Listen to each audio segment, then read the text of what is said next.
women submitting to their husbands is a complex and sensitive subject that intersects with cultural, religious, and personal beliefs. To approach this from a balanced perspective, it's important to acknowledge the diversity of views and contexts in which this concept is discussed. Below, I provide an analysis of reasons often cited by proponents of this view, alongside the broader implications and counterarguments. Religious and cultural contexts. 1. Biblical teachings. Many proponents of female submission to husbands cite religious scriptures, such as the Bible, particularly passages from the New Testament like Ephesians 5 verses 22 to 24, which states, "Wives, submit yourselves to your own husbands as you do to the Lord." For devout Christians, this can be a guiding principle rooted in their faith. It reflects a belief that submission is part of a divine order established by God. 2. Islamic teachings. Similarly, in Islam, the Quran mentions the roles of husbands and wives in a manner that is interpreted by some to mean that wives should be obedient to their husbands. For instance, Quran 4:34 mentions, "Men are the protectors and maintainers of women, because Allah has given the one more strength than the other, and because they support them from their means." 3. Traditional values. In many cultures, the idea of a woman submitting to her husband is deeply rooted in traditional family structures. These cultures often value harmony and stability within the household, seeing clear roles as a way to achieve this. Philosophical and psychological perspectives. 4. Complementary roles. Some argue that men and women have different, complementary roles that fit together to create a harmonious whole. This perspective holds that when each partner understands and embraces their role, the relationship functions more smoothly. Submission, in this sense, is not about inferiority but about fulfilling a specific role within the marriage. 5. Order and leadership. The notion of a designated leader in any organization, including a family, can bring a sense of order and clarity. Proponents argue that having the husband as the leader, with the wife in a supportive role, can prevent conflicts and ensure more cohesive decision-making.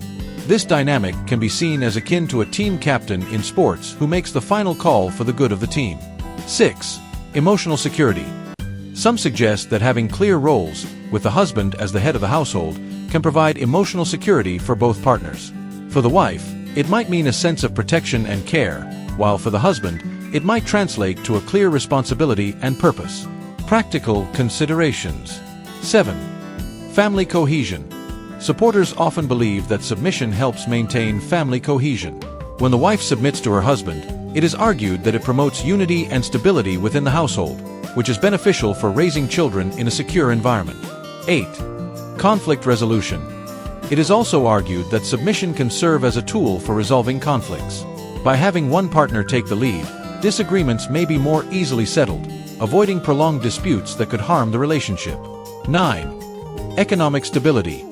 In some traditional settings, the husband is viewed as the primary breadwinner. The wife's submission in these contexts is seen as a way to support the husband's efforts to provide for the family, thereby ensuring economic stability and security. Critiques and counterarguments. 10. Equality and partnership. Critics argue that submission inherently implies inequality, which can undermine the principles of mutual respect and partnership that modern marriages are often built upon. They advocate for relationships where both partners share responsibilities and decisions equally. 11. Potential for abuse. There is a significant concern that the concept of submission can be abused, leading to controlling or abusive relationships. Critics argue that promoting submission can create an environment where women's rights and well-being are compromised. 12. Changing social norms. Modern societies have increasingly recognized the importance of gender equality. The roles and expectations of men and women have evolved, with both partners often sharing financial, domestic, and parental responsibilities. Submission, critics argue, is an outdated concept that does not align with contemporary values of equality and mutual respect.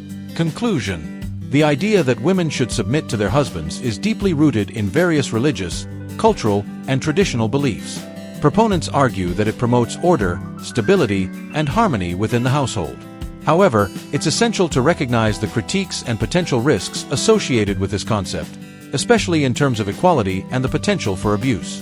Ultimately, the dynamics of submission and leadership within a marriage should be a personal decision made by the individuals involved, based on mutual respect, understanding, and consent. In contemporary discussions, many advocate for partnerships built on equality, where both partners support and respect each other without hierarchical structures. Understanding and respecting diverse perspectives while promoting healthy, respectful, and consensual relationships is crucial in navigating this complex issue.